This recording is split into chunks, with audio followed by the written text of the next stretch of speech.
Greetings, YouTube Nation. So, the next project is this ALCo FA-1, which I had bought off of Facebook Marketplace from the same people that I bought the SDP-40 from. That was the subject of my previous video. And I should point out, and I had forgotten to mention in that video for the SDP-40, was that these two locomotives, as well as several others, were part of a collection of a friend of theirs who had lost her husband, and the husband was a model railroader. The wife and the friends, not being model railroaders themselves, had no need for them, and they wanted to find new homes for the locomotives. So when I sent them a short video of the work that I had done on the SDP-40, they were pleased as punch. So I'm going to do the same thing for this fellow. Now, when I requested additional pictures from the seller, one of the pictures that I was sent was, of course, the underside. And even though there is no flywheel that I could see, but the underside looks like an Athearn. And I've known Athearn never made ALCo FA-1s. But with the part number right over here, I did a little research. And as it turned out, it was this was manufactured by Train Miniatures of Illinois. And they had used Athearn tooling. Now, Ron over Classic Model Trains sometime back was covering the same subject for the Train Miniatures, and he had gone into a little history about Train Miniatures and how they wound up to be in Illinois. And when he took the shell off, he noticed that the locomotive had been remotored. So whatever he saw in the schematic for the Train Miniatures ALCo FA-1 from HO Seeker, and I'm going to put a picture in there if I haven't done so already, you'll see that, I mean, it's supposed to look like a pre-flywheel Athearn. But when he took the shell off,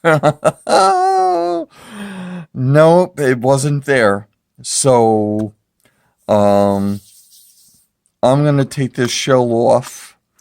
I am going to have to work on this shell because, as you can see, it's peeling, or it's just coming off. I mean, it was like I received it like this, and it's kind of peculiar that you could see some form of whitish, opaque white plastic. But this is good. This is going to get a repaint. Not sure if I'm going to keep it as the New York Central. We'll see. It's also missing horns, but I'll put some horns in after everything is done. So let's get right into it. Hold on a second. Here we are on the test track. Power is on. And we're going to go forwards, and come on, you can do it. Reverse. Thankfully enough, this was only going at 20 to 30% throttle, so it isn't too bad. But with all older locomotives, they will need, it will need a nice cleaning out of the gears and the motor. So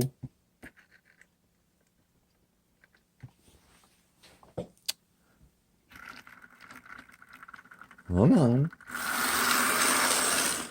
So let's crack her open.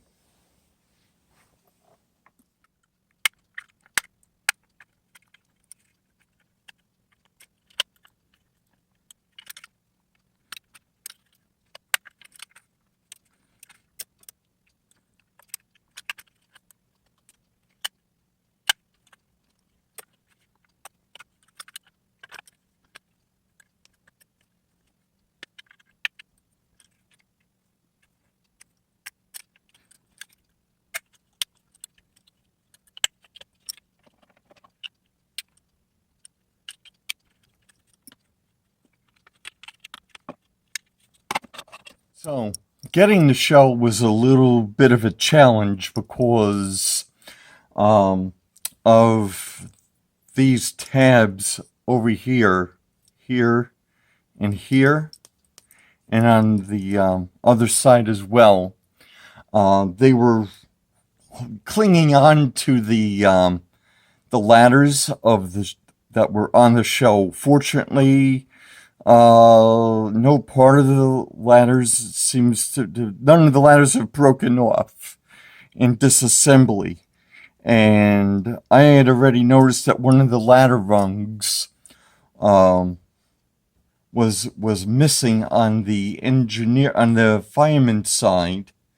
And I can only suspect that the previous owner had challenges getting the shell off. So as you could see, it's a basic assembly of like an Athearn. Certain key differences. There is no nub for the light bracket, so we'll have to improvise something for a light in order to install a light. I might do just a front headlight only. Doesn't seem to be any real need to put one on the rear of the locomotive.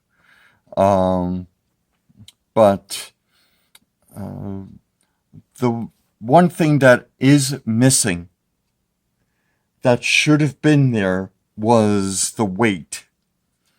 And that was in the schematic, and it wasn't there. And I noticed it when the seller sent me pictures. And now that I know for sure that there is no weight, I went ahead and acquired a weight. And it was from an eBay e-tailer that I've done business with in the past. So he happened to have one for sale, and as you can see, it should fit nice and snug right over the motor, and it gives it some weight, because without it, there wouldn't be much pulling power. So I got that taken care of, and we'll have that set aside. I also, not sure right now, Might put a flywheel in either on the front or in the rear. I haven't made that decision yet, and I happen to have a spare flywheel motor that is perfect for four axle locomotives. So that might be a plan. So let's go ahead and continue with the disassembly. Here we go.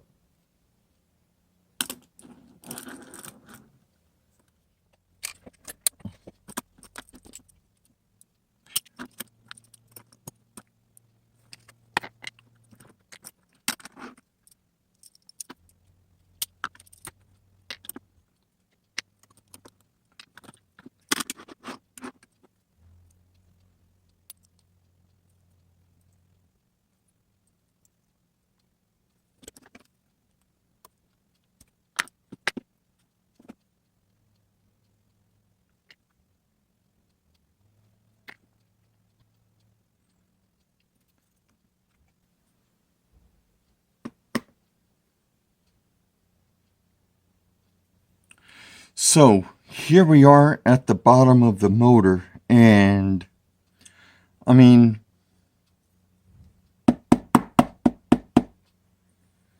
it's pretty clean. Everything is just nice and clean, except for the commutator, of course, and the brushes. Curious how the motor picked up power from the frame, but when there should be a metal strip right over here. Let's give it a once over.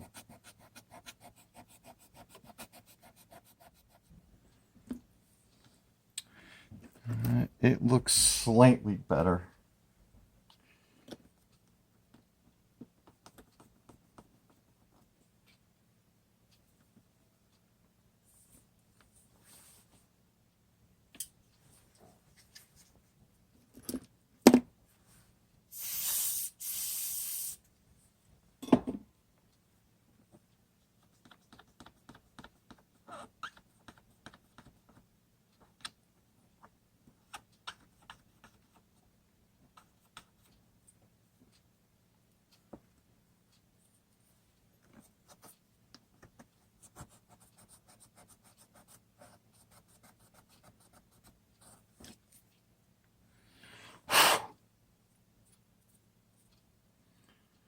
Yeah, that's as good as it's gonna get. So there'll be improved pickup from the frame. So let's move on to the motor itself. Let's take care of the bottom first.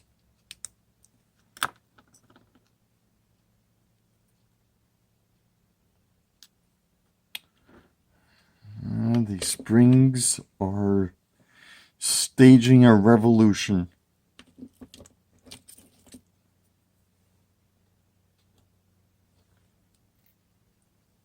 Go right there.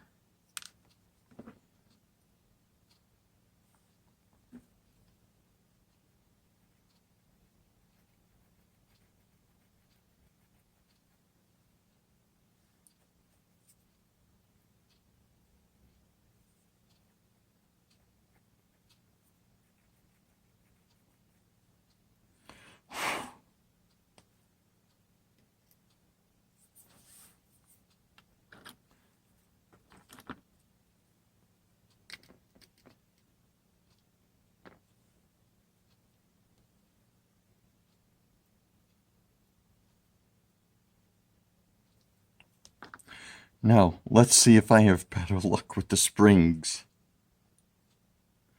than I did when I serviced the SDP-40. Alright, no protest.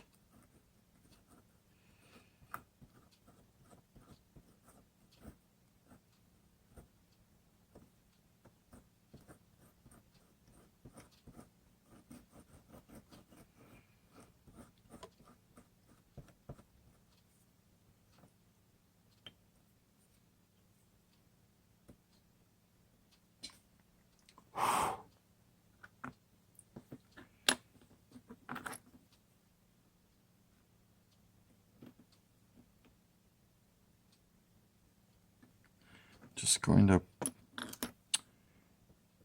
adjust these tines so that there's better connectivity. The motor mounts, although slightly old, there is still very good elasticity, so I see no reason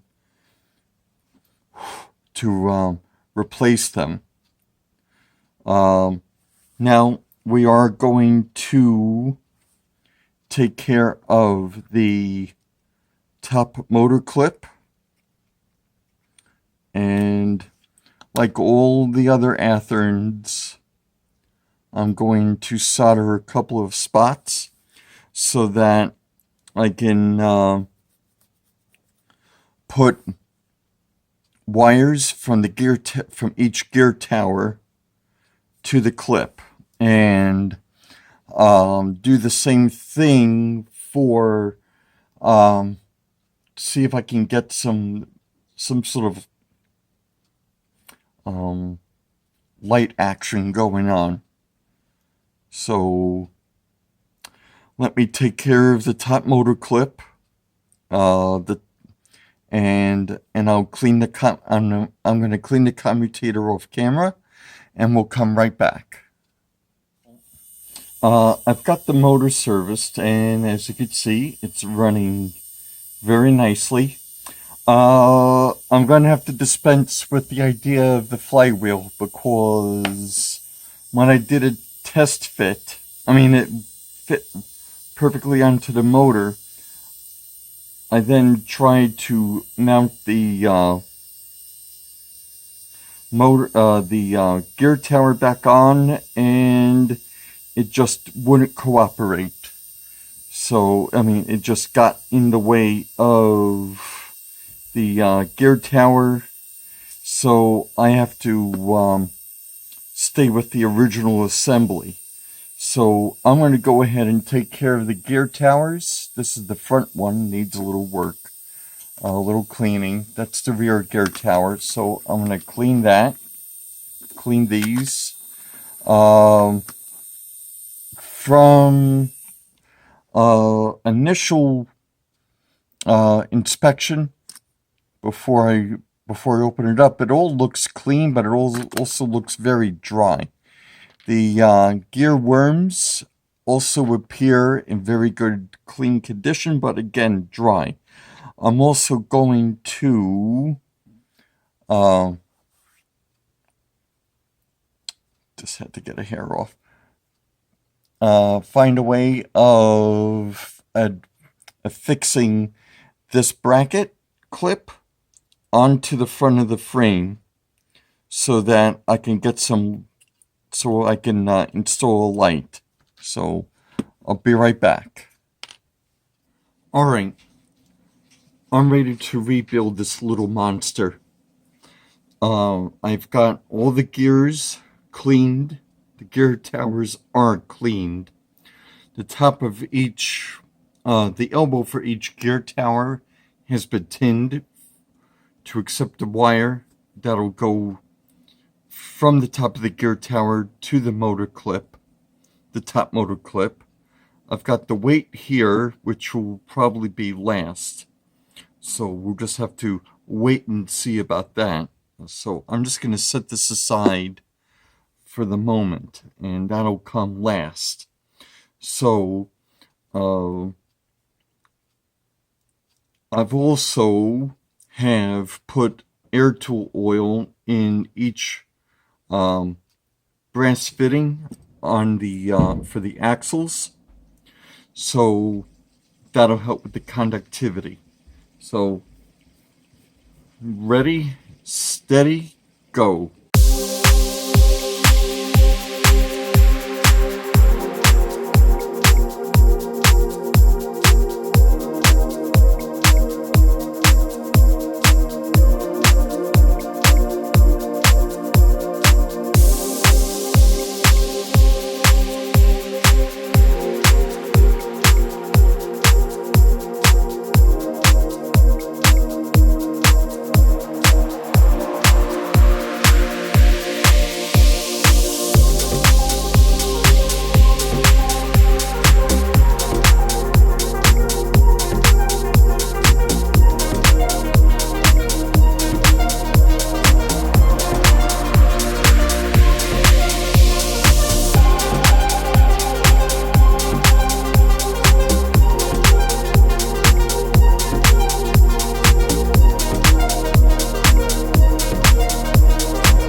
Okay, so the install, of course, could have gone a little bit better, because best laid plans, yada yada yada.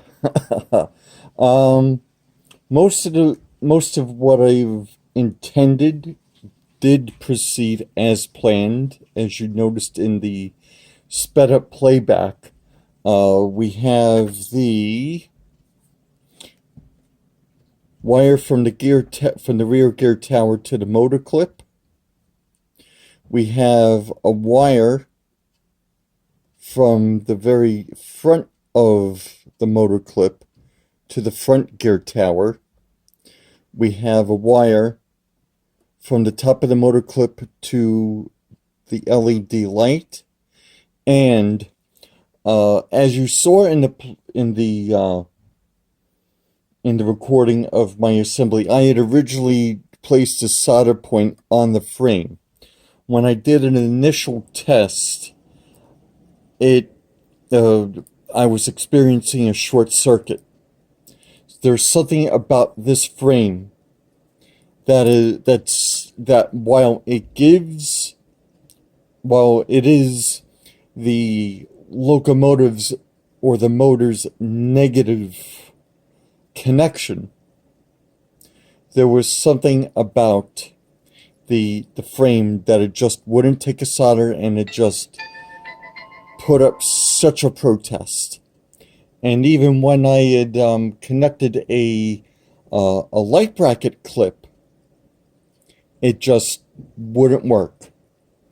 I'm a little bit mystified. You're more than welcome to post a comment in this video, but what I had gone ahead and done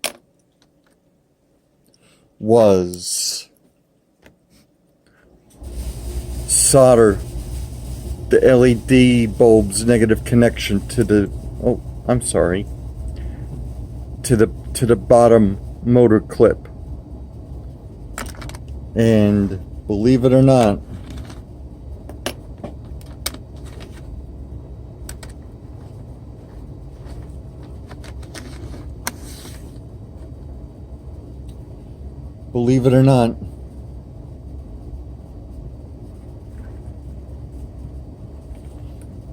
right, we got us a running locomotive.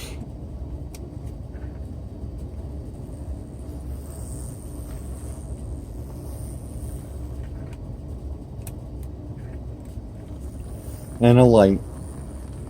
Now, as I stated before at the very beginning of this video, I wasn't going to put a rear light in this locomotive. There's just, I don't see the point. For the Jeep locomotive, for the GP locomotives and the SD locomotives, yeah, I'll definitely put a light in. Even for the Trainmasters, I'll put a light in. These locomotives, I don't see the reason. And I'm going to put the weight on.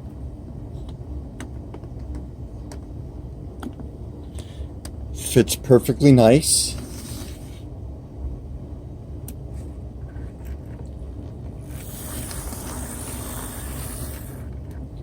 And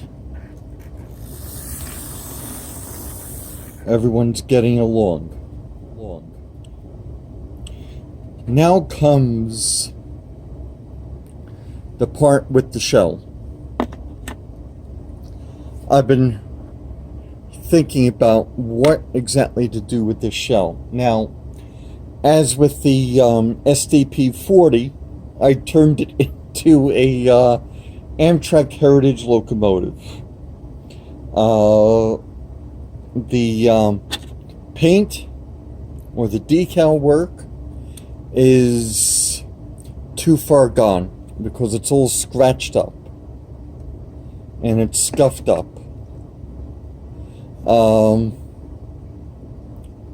I also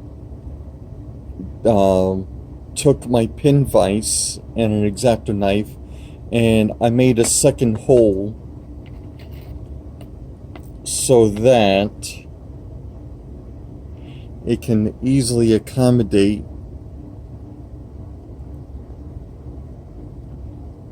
the F7 horn. Now, of course, I could have lopped off one of the mounts for the horn,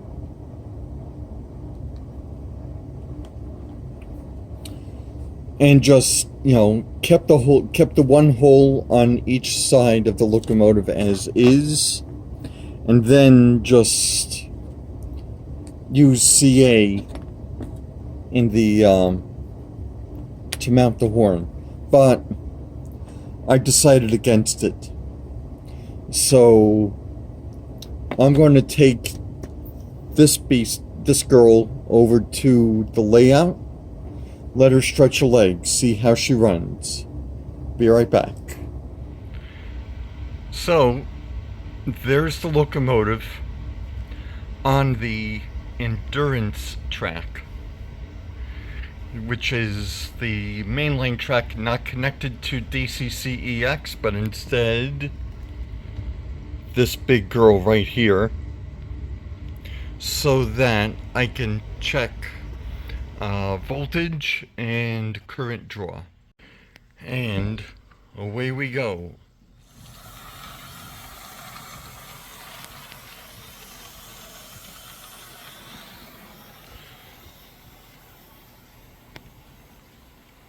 We are at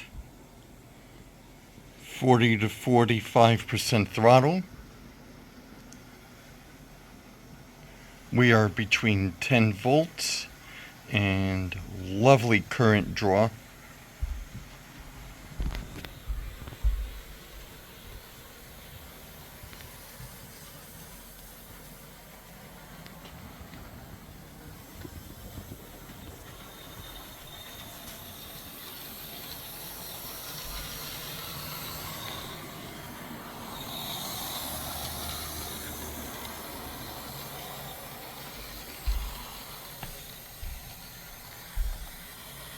She's running pretty good.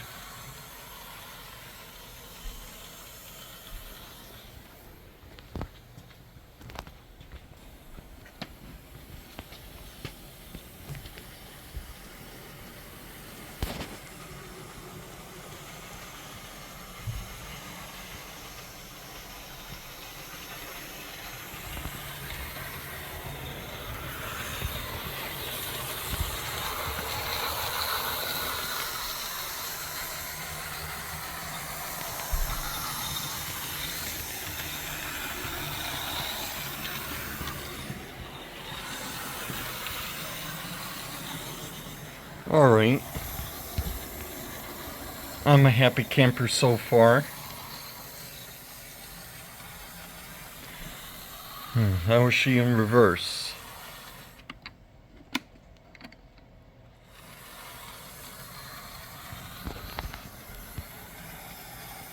Just as good.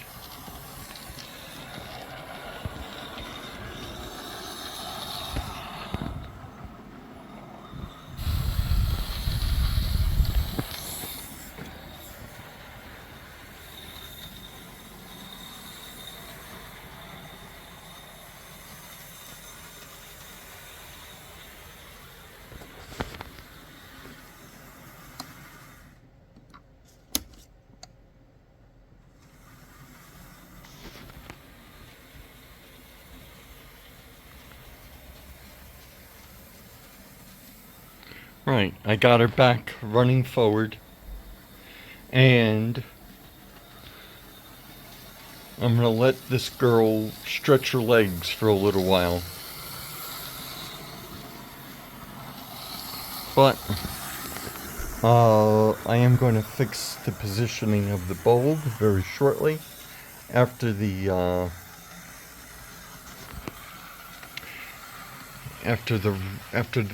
endurance test.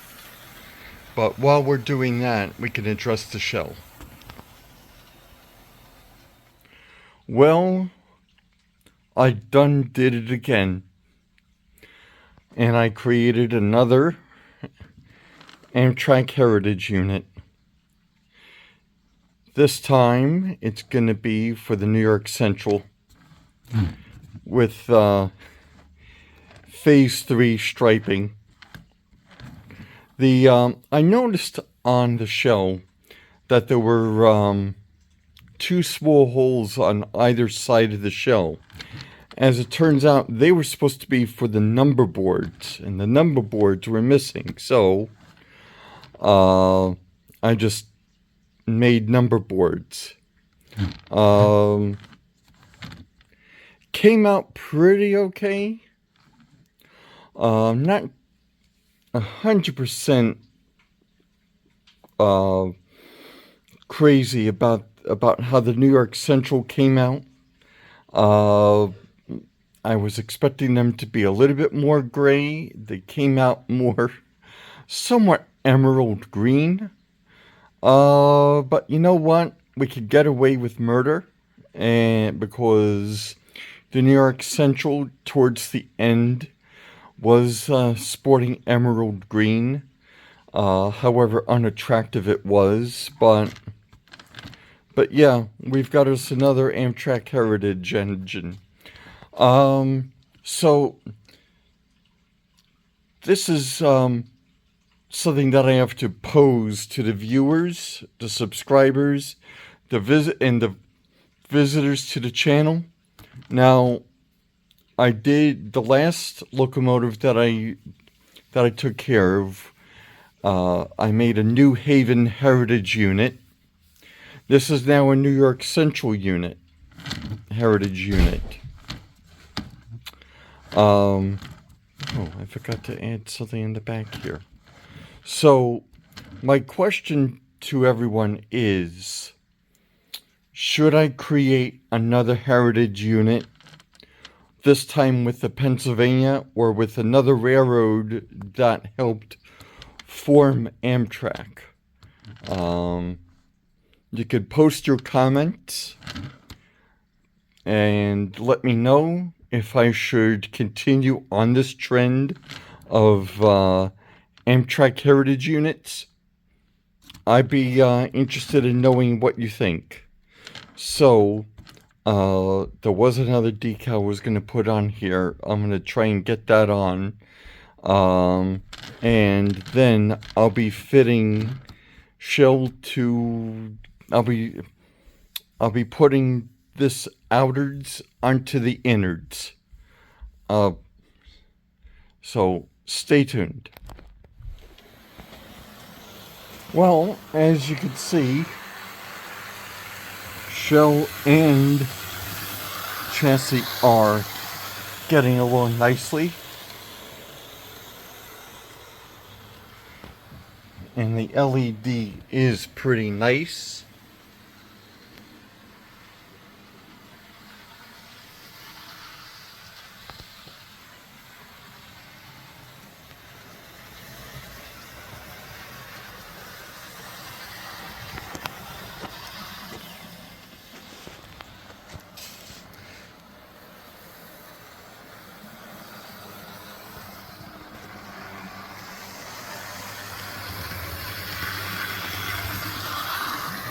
Yep, this is a pretty good job. I like how it all came out.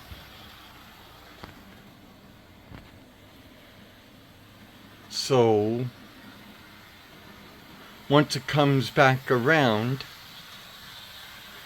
I'll see how she can handle a contest. Hold on a second.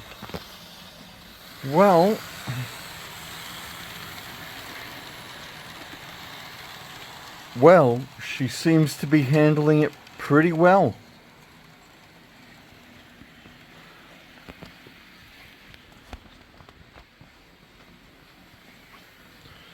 Throttle is set a bit high, given the amount of cars that she's pulling. Current draw is as can be expected, as is the voltage. But at the same time, For a girl of this age, she could definitely pull.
So I'm gonna chalk this off as another successful restore and servicing. I am definitely going to let the people who sold this to me, the work that I've done. And with that being said, I'd like to thank all of my subscribers for their continued support. If you are not a subscriber, please like, share, subscribe. There's a link at the bottom. And as always, thank you so much for stopping by. I'll see you soon.